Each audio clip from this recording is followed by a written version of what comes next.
Um, Happy Columbus/Indigenous Peoples Day, where we celebrate the invaluable contributions and resilience of Indigenous people, recognize their contributions. And I want to recognize Professor Jake for taking on this travel with Mr. Steinbeck and Mr. Charley. So welcome to Coffee and Tea and Charley. This is, I believe, what are we on, class 3 or 4 at this point? Or Class 4, and being recorded for people of the future and those who have to miss it. So I'm going to go dark, let Bev Larson in, and then we're gonna continue recording. And thanks a lot for that. And it's going to be a wonderful program. Hold on just a moment. here they've done away in Virginia. My wife has off today; she's a teacher, but they're calling it, instead of Columbus Day, they're just calling it Fall Day. Oh, interesting. Fall Day. Of course, it's really hot, but that's okay. All right, so we will start from my book, page 51. On such a trip as mine, so much there is to see and to think about that event and thought set down as they occurred would roil and stir like a slow cooking minestrone. There are map people whose joy is to lavish more attention on the sheets of colored paper than on the colored land rolling by. I have listened to accounts by such travelers in which every road number was remembered, every mileage recalled, and every little countryside discovered.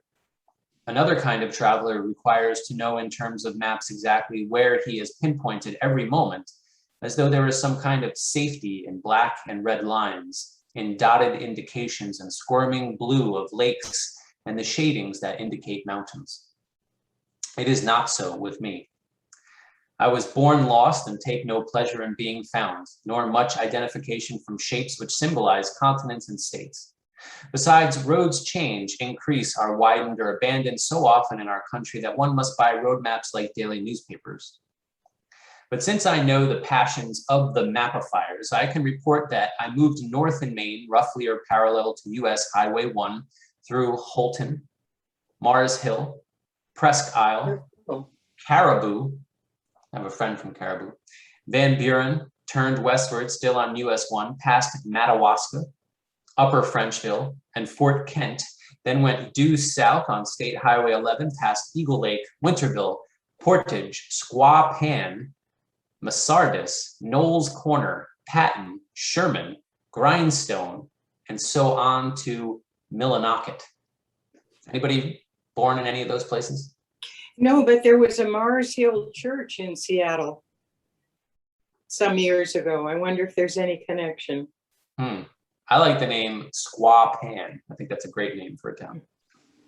And then I just have a note here because I'm really into place, is that town names give concrete semblance to where he was. And so that's why he's doing that, not just for the mapifiers, but it also gives a concrete kind of arc to his journey. He says, I can report this because I have a map before me, but what I remember has no reference to the numbers and colored lines and squiggles. I have thrown this routing in as a sop and shall not make a habit of it. What I remember are the long avenues in the frost, the farms and houses braced against the winter, the flat, laconic Maine speech in crossroads stores where I stopped to buy supplies, the many deer that crossed the road on nimbling hooves and leaped like bounding rubber away from the passing Rocinante, the roaring lumber trucks. And always I remember that this huge area had once been much more settled and was now abandoned to the creeping forest, the animals, the lumber camps, and the cold. The big towns are getting bigger and the villages smaller. The hamlet store, whether grocery, general, hardware, clothing, cannot compete with the supermarket and the chain organization. Our treasured and nostalgic picture of the village general store, the Cracker Barrel store, where an informed yeomanry, I mean, I just love these words, an informed yeomanry gathered to express opinions and formulate the national character is very rapidly disappearing. People who once held family fortresses against wind and weather, against scourges of frost and drought and insect enemies, now cluster against the busy breast of the big town. The new American finds his challenge and his love in traffic-choked streets, skies nested in smog, choking with the acids of an industry, the screech of rubber and houses leashed in against one another while the townlets wither a time and die. And this, as I found, is as true in Texas as it is in Maine. Clarendon yields to Amarillo just as surely as Stacyville, Maine bleeds its substance into Millinocket, where the logs are ground up, the air smells of chemicals, the rivers are choked and poisoned, and the streets swarm with this happy, hurrying breed. This is not offered in criticism, but only as observation. And I am sure that as all pendulums reverse their swing, so eventually will the swollen cities rupture like dehiscent wombs and disperse their children back to the countryside. This prophecy is underwritten by the tendency of the rich to do this already. And where the rich lead, the poor will follow or try to.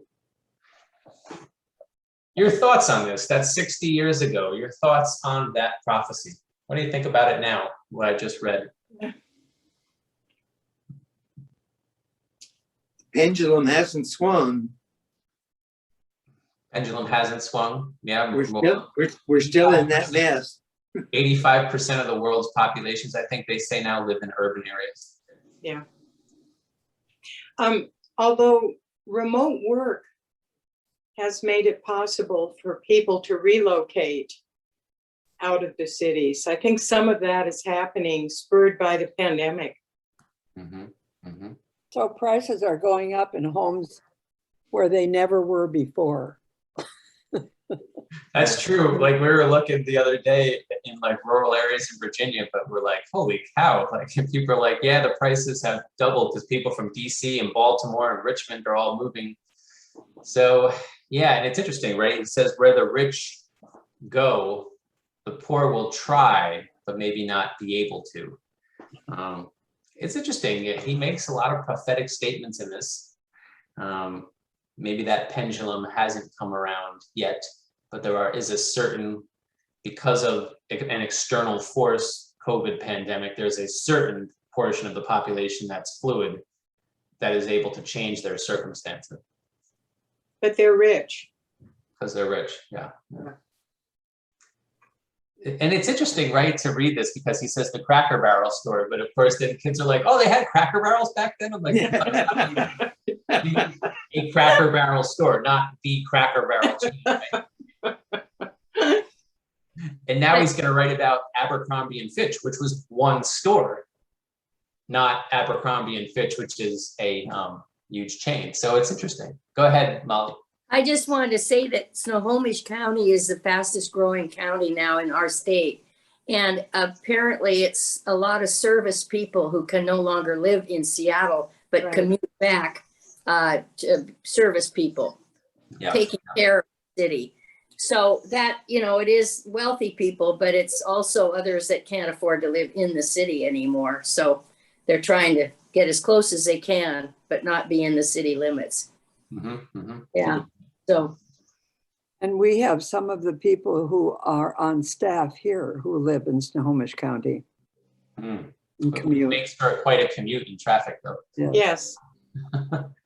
Although I will say that some of the people who don't want to live in Seattle anymore, because, and especially downtown, is because they don't feel safe at all. Yeah, so there's a lot of forces, right? And how we read those or react to those forces can lead to movement to different areas. And then how does that movement in those different areas affect not only the people who live there, but then also the market value of said areas? Yes. Very Drives other people out. Very Here we complicated, go. because there's so many people. I mean, there's 7 billion people in the world. And when he's writing this, not 7 billion people in the world. Some years ago at Abercrombie and Fitch, I bought a cattle caller, an automobile horn manipulated by a lever with which nearly all cow emotions can be imitated, from the sweet lowing of a romantic heifer to the growling roar of a bull in the prime and lust of his bullhood. This is one of my favorite parts of this. I had this contraption on Rocinante, and it was most effective. When its call goes out, every bovine within hearing distance raises its head from grazing and moves towards the sound. In the silver chill of the Maine afternoon, as I bucketed and lumbered over the pitted surface of a wood road, I saw 4 lady mooses moving with stately heaviness across my bow. As I came near, they broke into a heavy cushioned trot. On an impulse, I pressed down the lever of the cattle caller, and a bellow came out like that of a Miura bull as he poises before firing himself at the butterfly sweep of his first Veronica. The ladies, who were on the point of disappearing into the forest, heard the sound, stopped, turned, and then came for me with gathering speed, and with what looked to me like romance in their eyes. But 4 romances, each weighing well over 1,000 pounds. And much as I favor love in all its aspects, I trod my accelerator and got the hell out of there fast. And I remembered a story of the great Fred Allen. Do you know who Fred Allen is? Yeah, Yes. Yes. old time. Fred Gracie. Yeah. What's that? Fred Gracie. Fred Gracie. Gracie Allen, Fred Allen, and Gracie Allen. Okay. Was it Fred? That doesn't help me at all. Who's Gracie Allen? Well, Gracie was his wife. Oh, okay. They were radio comedians. Oh, okay. All right. So, okay, that helps. All right. So that puts it into context. And because my kids can't help me out with this at all.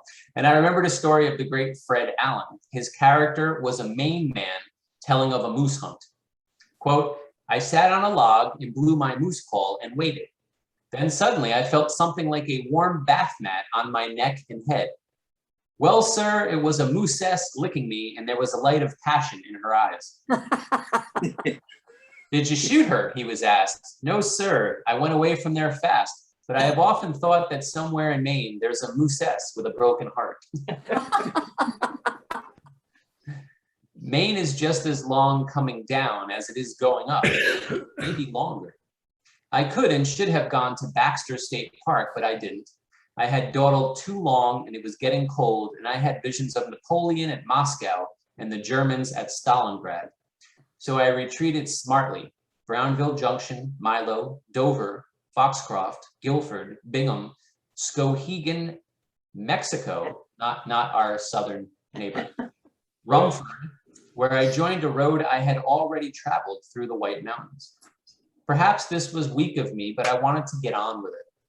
The rivers were full of logs, bank to bank for miles, waiting their turn at the abattoir to give their woody hearts so that the bulwarks of our civilization, such as Time magazine and the Daily News, can survive to defend us against ignorance. The mill towns, with all respect, are knots of worms. You come out of serene country and suddenly you are tossed and battered by a howling hurricane of traffic. Steinbeck hates traffic. You will get to know that because he constantly, any place that has traffic just violates him in a way. For a time, you fight your way blindly in the mad crush of hurtling metal, and then suddenly it dies away and you are in serene and quiet countryside again. And there is no margin or overlap. It is a mystery, but a happy one. So one of the things that a lot of my college students surmise from this is that, again, we're in the beginning of the 60s, which is extremely going to be a very turbulent and chaotic time in American history with sweeping social unrest and changes, right? And so a lot of my students surmise that the traffic is a metaphor, whether Steinbeck's conscious of it or not, where he kind of wants to go back to a simpler kind of way, but he knows also that's not going to happen. And so the traffic that he's rebelling against is also a lot of the commotion of the world. And he likes the more serene countryside where he can sit with his thoughts and let Charley out. And, so it comes up an awful lot here. In the short time since I had passed, the foliage of the White Mountains had changed and they had become tattered. The leaves were falling, rolling in dusky clouds, and the conifers on the slopes were crusted with snow. I drove long and furiously, to Charley's great disgust. Any number of times he said to me, and I ignored him and barreled on across the upraised thumb of New Hampshire. I wanted a bath and a new bed and a drink and a little human commerce, and I thought to find it on the Connecticut River. It is very strange that when you set a goal for yourself, it is hard not to hold toward it, even if it is inconvenient and not even desirable. The way was longer than I had thought, and I was very tired. My years spoke for my attention with aching shoulders, but I was aimed at the Connecticut River and I ignored the weariness, and this was utter nonsense. It was nearly dark when I found the place I wanted, not far from Lancaster, New Hampshire. The river was wide and pleasant, bordered with trees and edged with a pleasant meadow. And near the bank, there stood what I was lusting for, a row of neat little white houses on the green meadow by the river and a small, compactly housed office and lunchroom with a sign on the roadside that bore the welcome words, open and vacancy. I swung Rocinante off the road and opened the cab door to let Charley out. The afternoon light made mirrors of the windows of the office and lunchroom. My whole body ached from the road as I opened the door and went in. Not a soul was there. The register was on the desk, stools were at the lunch counter, pies and cakes under plastic covers. The refrigerator hummed, a few dirty dishes soaked in soapy water in the stainless steel sink, and a faucet dripped slowly into it. I banged the little bell on the desk and then called out, "Anybody here?" No answer, nothing.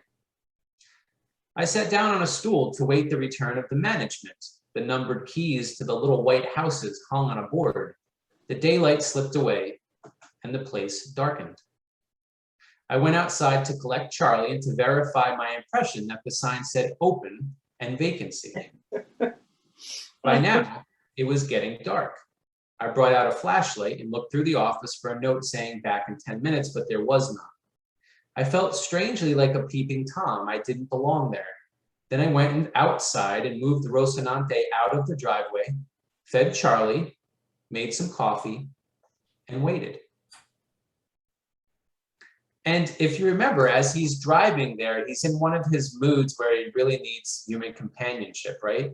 And so now this place is taking on even more a sense of emptiness, right? And so he's giving a lot of description too here, especially about the sink and the flies and everything being covered before. And so this sense of emptiness is sinking into him. And at this point, he really wants some human companionship. It would have been simple to take a key, leave a note on the desk saying that I had done so, and open one of those little houses. It wasn't right. I couldn't do it. On the highway, a few cars went by and crossed the bridge over the river, but none turned in. The windows of the office and grill flashed under approaching headlights and then blacked out again. I had planned to eat a light supper and then to fall dog-weary into bed. I had made my bed, found I wasn't hungry after all, and laid down. But sleep would not come to me. I listened for the return of the management. At last, I lighted my gas mantle and tried to read, but with listening, I could not follow the words. At last, I dozed, awakened in the dark, looked out, nothing, nobody. My little sleep was troubled and uneasy. At dawn, I arose and created a long, slow, time-wasting breakfast. The sun came up, searching out the windows. I walked down to the river to keep Charley company, returned, even shaved and took a sponge bath in a bucket. The sun was well up by now. I went to the office and entered. The refrigerator hummed. The faucet dripped into the cold, soapy water of the sink. A newborn, heavy-winged, fat fly crawled fretfully over a plastic pie cover. At 9:30, I drove away and no one had come. Nothing had moved. The sign still read open and vacancy. I drove across the iron bridge, rattling the steel tread plates. The empty place disturbed me deeply, and come to think of it, it still does. It was like a crime scene. Yeah, that's right. A murder mystery. Yeah. And later on, when he gets to Chicago, we're going to go into a whole nother realm of Steinbeck, which is very much connected to this scene. And it tells us something about his psyche during this trip, and about uncovering mysteries. He doesn't like mysteries to be unsolved. That's part of his psyche, and it's part of him as a writer. So he gives a lot of attention to detail here, but even as he's writing it later on, right, it still bothers him to think about that because it's unresolved for him. And so again, like, I understand why his wife said that this book was her favorite, because it lets you into his psyche in a way that his other sweeping novels really didn't do. On the long journey, doubts were often my companions. I've always admired those reporters who can descend on an area, talk to key people, ask questions, take samplings of opinions, and then set down an orderly report very much like a roadmap. I envy this technique and at the same time do not trust it as a mirror of reality. I feel that there are too many realities. What I set down here is true until someone else passes that way and rearranges the world in his own style. In literary criticism, the critic has no choice but to make over the victim of his attention into something the size and shape of himself. And in this report, I do not fool myself into thinking I am dealing with constants. So this is a nice little aside because, again, he's kind of telling the reader, look, you may be reading this at some other point, like we are in 2021, right? And things may have changed for you. You may have visited these places and not gotten the same exact understanding as me. So don't think I think that this is just all encompassing. This is only my little understanding of a trip that I took. And I like that he says that, actually. He says, a long time ago, I was in the ancient city of Prague, and at the same time, Joseph Alsop, the justly famous critic of places and events, was there.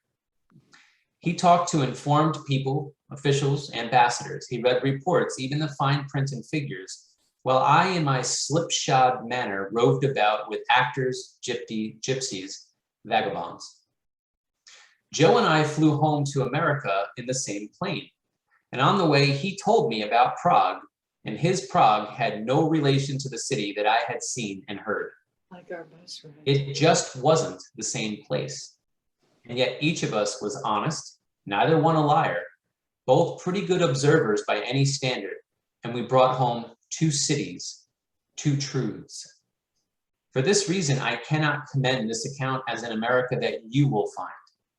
So much there is to see, but our morning eyes describe a different world than do our afternoon eyes, and surely our wearied evening eyes can report only a weary evening world. So that's interesting too, because he's saying even the time of day that you experience, and this is very true, if you experience a place at dusk, it's going to be a different place than it is at high noon. If you experience a place in the early morning, it's going to be a different place than at midnight. So in taking all these variables into account, you can say, what is it that we experience, right, about a place? It's very singular to that moment, because a person coming at a rainstorm, earthquake, mudslide, sunny day, family reunion versus getting arrested. It's a very different way of encountering a place. I mean, you know, getting arrested at a family reunion, totally different experience of place.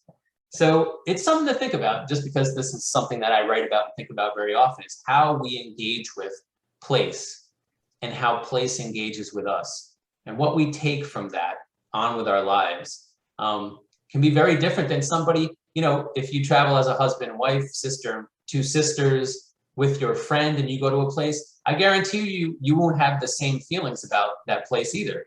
And you could be together all day long, but you might have little different things that caught your attention as opposed to the other person, because you have different likes and dislikes, different things. So like my hearing is like phenomenally good, right? And so when I go to a place, a lot of it is about sound, but my wife's hearing is not as good, but she has like perfect vision, which I have to wear glasses, right? So these affect the way that we see and experience place. This is another great part of this book, actually. There's a lot of great parts I'm going to say that about. Sunday morning in a Vermont town, my last day in New England, I shaved, dressed in a suit, polished my shoes, whited my sepulcher. My students are like, what is that? What is a sepulcher? And looked for a church to attend. Several I eliminated for reasons I do not now remember, but on seeing a John Knox church, I drove into a side street and parked Rocinante out of sight, gave Charlie his instructions about watching the truck, and took my way with dignity to a church of blindingly white shiplap. I took my seat in the rear of the spotless, polished place of worship. The prayers were to the point, directing the attention of the Almighty to certain weaknesses and undivine tendencies I know to be mine and could only suppose were shared by others gathered there. The service did my heart, and I hope my soul, some good. It had been long since I had heard such an approach. It is our practice now, at least in the large cities, to find from our psychiatric priesthood that our sins aren't really sins at all, but accidents that are set in motion by forces beyond our control. There was no such nonsense in this church. The minister, a man of iron with tool steel eyes and a delivery like a pneumatic drill, opened up with prayer and reassured us that we were a pretty sorry lot. And he was right. We didn't amount to much to start with, and due to our own tawdry efforts, we had been slipping ever since. Then, having softened us up, he went into a glorious sermon, a fire and brimstone sermon. Having proved that we, or perhaps only I, were no damn good, he painted with cool certainty what was likely to happen to us if we didn't make some basic reorganizations, for which he didn't hold out much hope at all. He spoke of hell as an expert, not the mush hell of these soft days, but a well-stoked, white-hot hell served by technicians of the first order. This reverend brought it to a point where we could understand it. A good, hard coal fire, plenty of draft, and a squad of open hearth devils who really put their hearts into their work, and their work was me. I began to feel good all over. For some years now, God has been a pal to us, practicing togetherness, and that causes the same emptiness a father does playing softball with his son. But this Vermont God cared enough about me to go to a lot of trouble kicking the hell out of me. He put my sins in a new perspective. Whereas they had been small and mean and nasty and best forgotten, this minister gave them some size and bloom and dignity.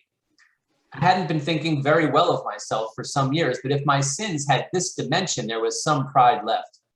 I wasn't a naughty child, but a first-rate sinner, and I was going to catch it. There's a lot of there's a lot of stuff going on in here. He's got a very deviant sense of humor. I felt so revived in spirit that I put $5 in the plate, and afterward, in front of the church, shook hands warmly with the minister and as many of the congregation as I could. It gave me a lovely sense of evil-doing that lasted clear through till Tuesday. I even considered beating Charlie to give him some satisfaction too, because Charlie is only a little less sinful than I am. All across the country, I went to church on Sundays, a different denomination every week. But nowhere did I find the quality of that Vermont preacher. He forged a religion designed to last, not pre-digested obsolescence. There's a lot in there to unpack. We are not going to unpack that suitcase right now. But I am at a seminary, so I am teaching about Hinduism and reincarnation on Thursday, which will be very interesting. I crossed into New York State at Rouse's Point and stayed as near to Lake Ontario as I could because it was my intention to look at Niagara Falls, which I had never seen, and then to slip into Canada from Hamilton to Windsor, keeping Lake Erie on the south, and to emerge at Detroit, a kind of end run, a small triumph over geography. And I've done that exact route, actually, that he's talking about, going up into Canada and coming down to Detroit to kind of miss all of that other stuff. We know, of course, that each of our states is an individual and proud of it. Not content with their names, they take descriptive titles also. The Empire State, which one is the Empire State? New York. New York. New York. The Garden State, of course, the best state is? New New Jersey. Jersey. There you go. The Granite State. You got me. Isn't it Maine? No, Vermont? I think it's Maine. What is the Nutmeg State? Well, with nut in the name, it could be Florida or Texas. Connecticut, the nutmeg state. Yeah, I mean, you gotta, that's interesting, right? You're a nice fall spice. I like that. I would like to, maybe the mace state. That would be nice. Mace the spice, not the blinding chemical. Titles proudly born and little given to understatement. But now for the first time, I became aware that each state had also its individual prose style made sharply evident in its highway signs. Crossing state lines, one is aware of this change of language. The New England states use a terse form of instruction, a tight-lipped, laconic style sheet, wasting no words and few letters. New York State shouts at you the whole time. Do this, do that, squeeze left, squeeze right, every few feet, an imperious command. In Ohio, the signs are more benign. They offer friendly advice and are more like suggestions. Some states use a turgid style, which can get you lost with the greatest ease. There are states which tell you what you may expect to find in the way of road conditions ahead, while others let you find out for yourself. Nearly all have abandoned the adverb for the adjective. Drive slow, drive safe. It's just so beautiful that he pays attention to this stuff. I mean, I am an avid reader of all signs, and I find that in the historical markers, the prose of statehood reaches its glorious best and most lyric. I have further established, at least to my own satisfaction, that those states with the shortest histories and the least world-shaking events have the most historical markers. Some Western states even find glory in half-forgotten murders and bank robberies.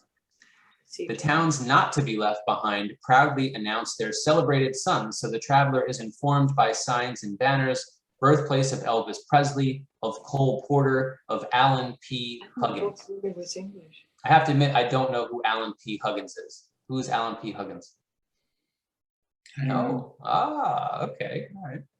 So where was Cole Porter? Cole Porter was a pianist, Yeah. musician, composer. He was from Indiana. And Elvis Presley, I think, was a pizza maker. Is that true? Or a baker? Elvis Presley? Tupelo, Mississippi is where he's No, I'm from. just kidding. I know who he was.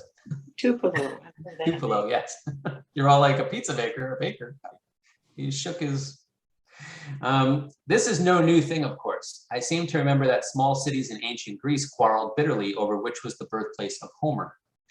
Within my memory, an outraged hometown citizenry wanted Red Lewis back for tarring and feathering after he wrote Main Street. And today's Sauk Center celebrates itself for having produced him. We, as a nation, are as hungry for history as was England when Geoffrey of Monmouth concocted his History of British Kings, many of whom he manufactured to meet a growing demand. And as in states and communities, so in individual Americans, this hunger for decent association with the past. Genealogists are worked to death winnowing the debris of ancestry for grains of greatness. And genealogy has exploded now, right? So no matter what he's talking about back then, it's nowhere near the commercial, enterprise that it is now. Not long ago, it was proved that Dwight D. Eisenhower was descended from the royal line of Britain, a proof, if one were needed, that everyone is descended from everyone. The then little town where I was born, which within my grandfather's memory was a blacksmith shop in a swamp, recalls with yearly pageantry a glowing past of Spanish dons and rose-eating senoritas who have in public memory wiped out the small, desolate tribe of grub and grasshopper-eating Indians who were our true first settlers. I find this interesting, but it does make for suspicion of history as a record of reality. That's a great line. I thought of these things as I read the historical markers across the country, thought about how the myth wipes out the fact. On a very slow level, the following is the process of a myth. So now he's gonna, and he's so great at this, because he's made this very intricate point, now he's going to give you an actual example based on his own life.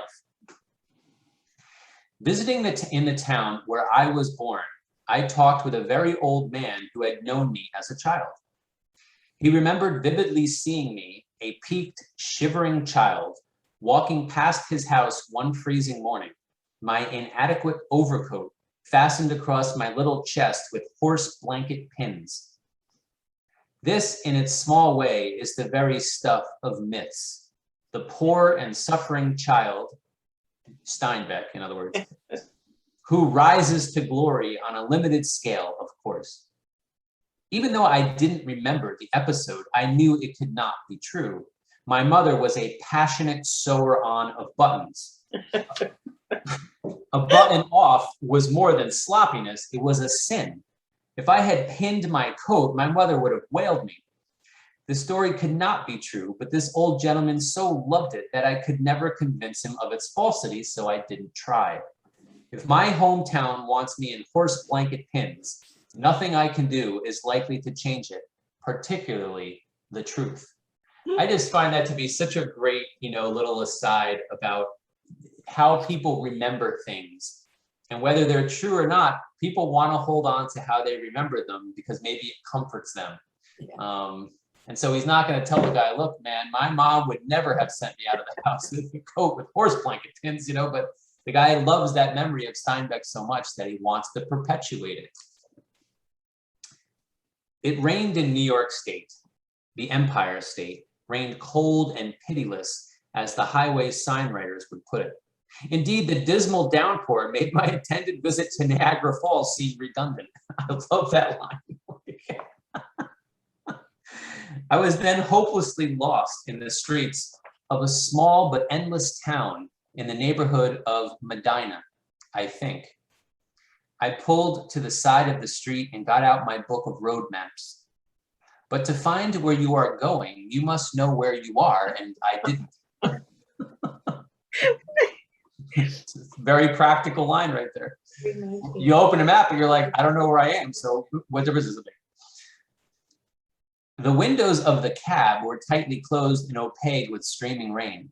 My car radio played softly. Suddenly, there was a knock on the window, and the door was wrenched open, and a man slipped into the seat beside me.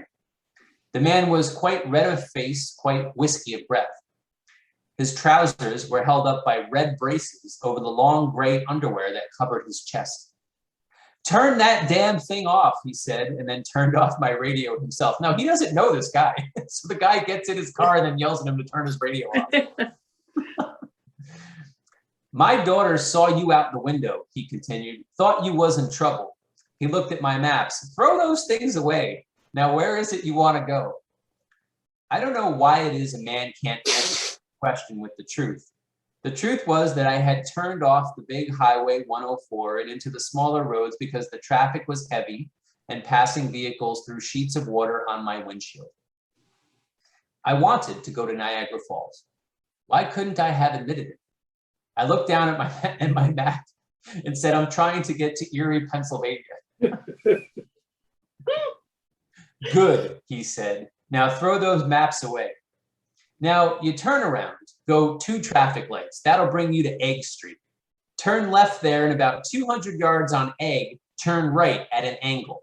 That's a twisty kind of street and you'll come to an overpass, but don't take it. You turn left there and it will curve around like this. See, like this. His hand made a curving motion. Now when the curve straightens out, you'll come to 3 branching roads. And there's a big red house on the left-hand branch, so you don't take that. You take the right-hand branch. Now, have you got all that so far? Sure, I said, that's easy. Well, repeat it back to me so I know you're going the right way. I had stopped listening at the curving road. I said, maybe you had better tell me again. I thought so. Turn around and go 2 traffic lights to Egg Street. Turn left for 200 yards and turn right at an angle on a twisty street till you come to an overpass, but don't take it. Yeah, that clears it up for me, I said quickly. I sure do thank you for helping me out. Hell, he said, I ain't even got you out of town yet. Oh, Oh, it's so good. Well, he got me out of town by a route which, if I could have remembered it, let alone followed it, would have made the path into the labyrinth at Knossos seem like a thoroughway. When he was finally satisfied and thanked, he got out and slammed the door. But such is my social cowardice that I actually did turn around, knowing he would be watching out the window. I drove around 2 blocks and blundered my way back to 104, traffic or not. He's being very honest with the reader, Very honest. He's giving up his macho persona here, Steinbeck. He's being very honest about himself. And I have to tell you, I appreciate it. It's not the vision that people had of Steinbeck. This will be the last thing I read today.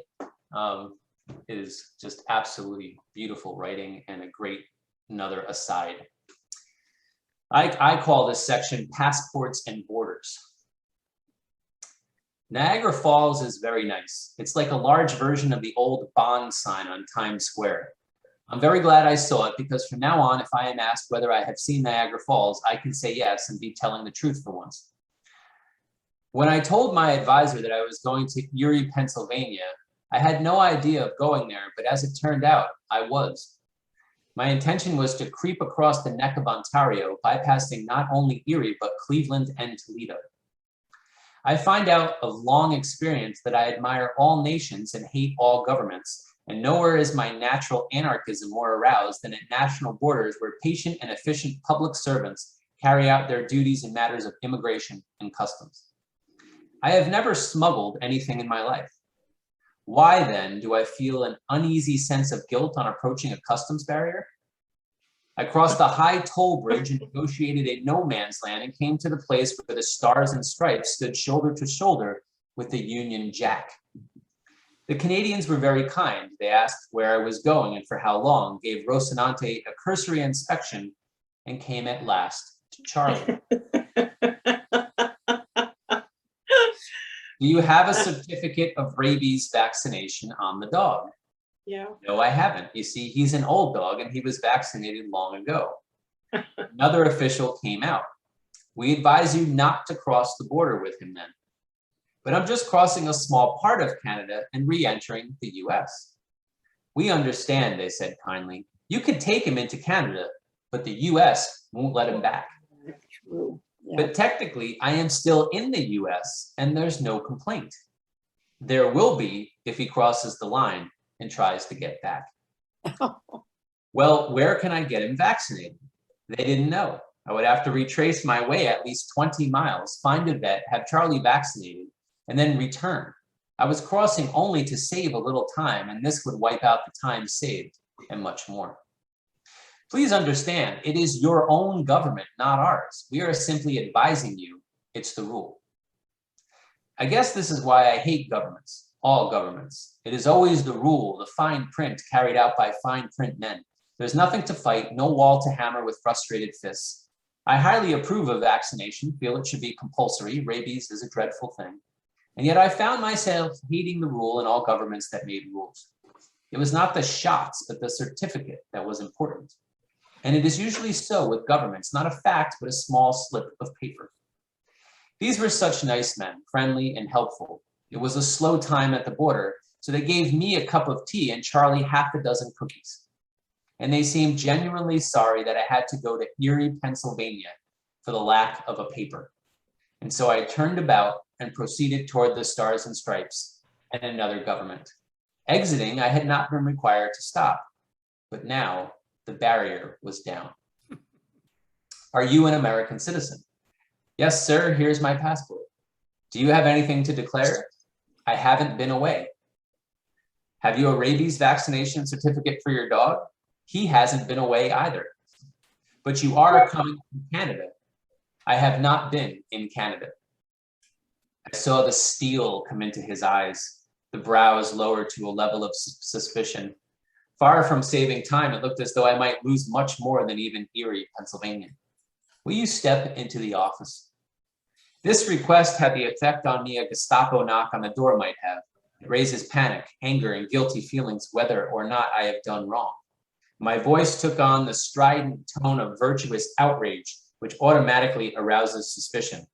Please, step into the office. But I tell you, I have not been in Canada. If you were watching, you would have seen that I turned back. Step this way, please, sir. Then into the telephone, quote, New York license, so-and-so? Yes. Pickup truck with camper top? Yes. A dog. And to me, what kind of dog is it? Poodle. Poodle. I said poodle, light brown. Blue, I said. Light brown. Okay, thanks. I do hope I did not sense a certain sadness at my innocence. They say you didn't cross the line. That's what I told you. May I see your passport? Why I haven't left the country. I'm not about to leave the country, but I handed over my passport just the same.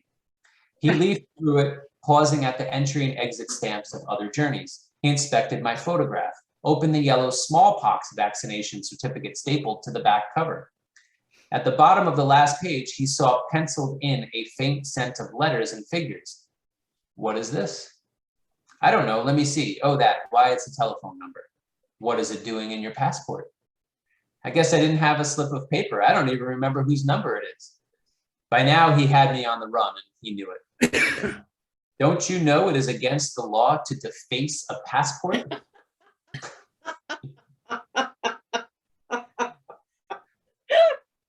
I'll erase it.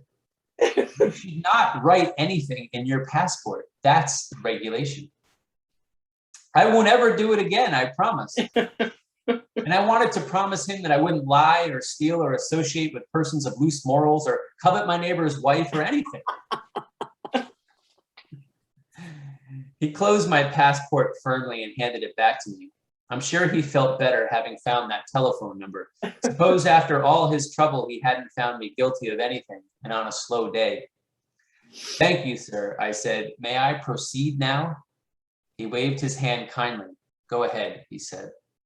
And that's why I went toward Erie, Pennsylvania, and it was all Charlie's fault. I crossed the high iron bridge and stopped to pay the toll. The man leaned out the window. Go on, he said. It's on the house. How do you mean? Well, I seen you go through the other way a little while ago. I seen the dog. I knew you'd be back. Why didn't you tell me? Nobody believes it. Go ahead. You get a free ride one way. He wasn't government, you see, but government can make you feel so small and mean that it takes some doing to build back a sense of self-importance. Charlie and I stayed at the grandest auto court we could find that night, a place only the rich could afford, a pleasure dome of ivory and apes and peacocks, and moreover with a restaurant and room service. I ordered ice and soda and made a scotch and soda and then another. Then I had a waiter in and bespoke soup and a steak and a pound of raw hamburger for Charlie, and I overtipped mercilessly. Before I went to sleep, I went over all the things I wished I had said to that immigration man. And some of them were incredibly clever and cutting. Oh my goodness. And that brings us to the end of today's journey. I think that's a good place to leave off. Yeah, I love that part of the book with the asides about the moose and the moosesses and the toll, and it's just beautiful. It's so full of personality, and yeah, it's just a great comical part of the book too. Which there's a lot of comedy in this book, a lot of funny parts. We had a similar experience entering Canada when we moved back to Seattle. And in my packing haste, I had packed the vaccination certificate for our dog. And so we got there and they asked for it, and we didn't have it. But our good fortune was that we had a young woman as the border guard. And when all three children burst into sobs and the adorable Cocker Spaniel stuck his head out the window, she said, "Don't you ever tell anyone, but go on." They didn't look through for a phone number in the back of your passport? No, just get out of here and don't tell anyone I let you through. I had the same experience, only coming back on the ferry. And they weren't going to. With your dog? With the dog. And it was okay to get into Canada, but not to come back. And I don't remember about the vaccination certificate where it was. And finally, I said, "Well, you take the dog, you take me too." Finally, he said, "This is the last ferry," he said, "and I'm off for the weekend." You got much nicer experience than Yes.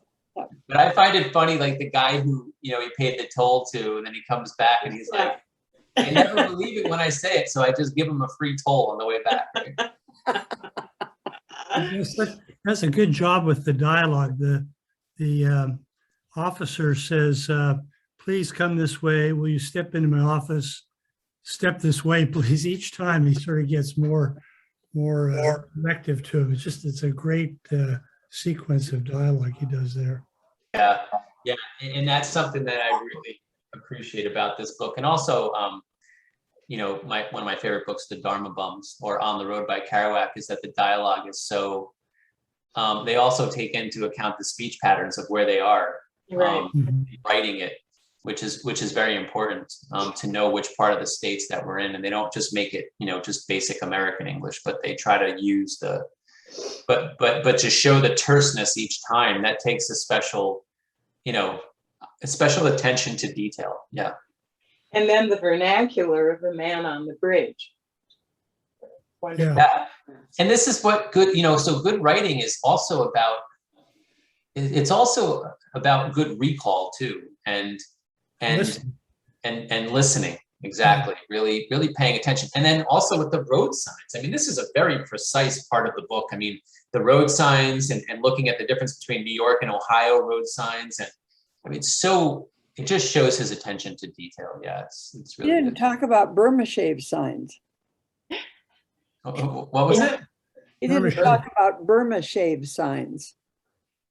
You don't know about Burma shave signs? I'm in a blank right now. Oh, In the Midwest, Bev? It Aren't they must most be a in the- generational thing. Yeah, What are they? Well, every state, everywhere you went, there were a series of signs, and they were funny, but they were directed to your driving. You know, like if you stick your arm out too far, it will go home in another car. That would be a series of signs. and You know, they put them on fence posts like 100 feet apart. So Yeah. by the end, it would say Burma shave, but it was a little story that unfolds as you're driving. Oh, Yeah. wow. The only thing I remember is the one and only time we drove to Florida from New Jersey when I was young, about, I believe in Virginia or North Carolina, we started seeing these signs. Pedro is only 250 miles away. Pedro says, come to the south of the border. And there's this like whole little stop called south of the border in South Carolina, just over the North Carolina border. Me and my sister are like, oh my God, what's this gonna be like? And then we got there and we're like, this is it, you know? But it's like hundreds of signs I don't know if they're still there now, but back in the day, it was just like, Pedro really wanted you to come to south of the border. That's You know- like all South Dakota, Yeah, walled Yeah. runs. yes, Yes, yeah. yeah. You know, I'd like to just say something. From the Okay. beginning, I thought it was very interesting that this masculine guy in this truck with all this guns and all this stuff, and he has a poodle with him. Don't think and he had a poodle. My husband loved the poodle, but you don't think of men with a poodle and in that kind of a scenario. Does anybody else, did that strike But you? it was a standard poodle. Well, I know, That's big, different. little, they're all smart. Well, let me tell you something real quick, Molly. So my mom was allergic to dogs, but my Oh. family wanted the dogs. So we had a Yeah. big black standard poodle. Yeah. And this poodle was in North Jersey. He bit 7 people. And he had a reputation that was more ferocious than any pit bull where we lived. So let me tell you something. That poodle was a rough ass. No fruit. It was no joke. No And he bit my bull. friend in the ass before his state championship hurdling meet the next day.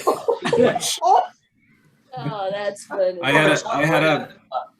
had a friend with a standard poodle who teared apart the diaper bag of my baby and was going after my baby next. They can be pretty tough.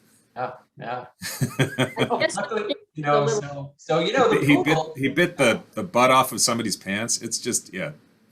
I think they're sick of taking all those jokes all their lives.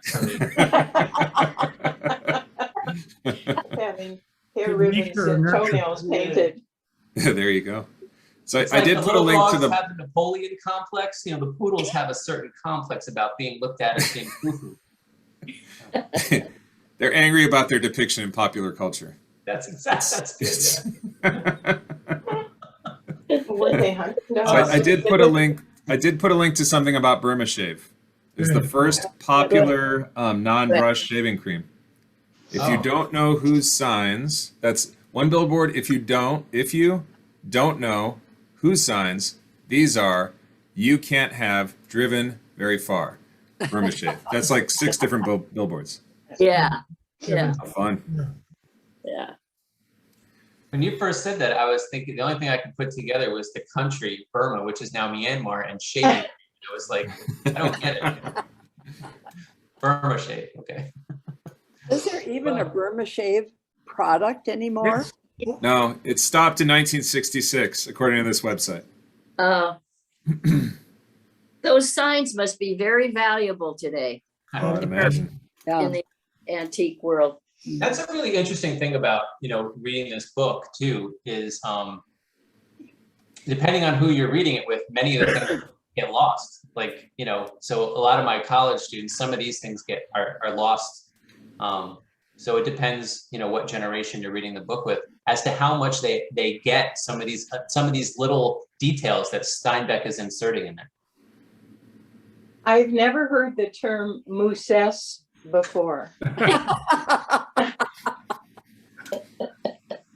Sounds like an Ogden Nash word. I love it. Yeah, right. There's a lot of great words in here that I remember my grandfather using, and I love my grandfather dearly. So it brings me back to these talks. My grandfather would tell stories when I was young, and some of these words that Steinbeck uses are words that my grandfather would use. So Mhm. yeah. Well, I'm glad you're enjoying the book. It's Oh, it's great. wonderful book. Very Yeah. much. We will Great. continue our journey next Monday. Thank you. Yes. Thank you.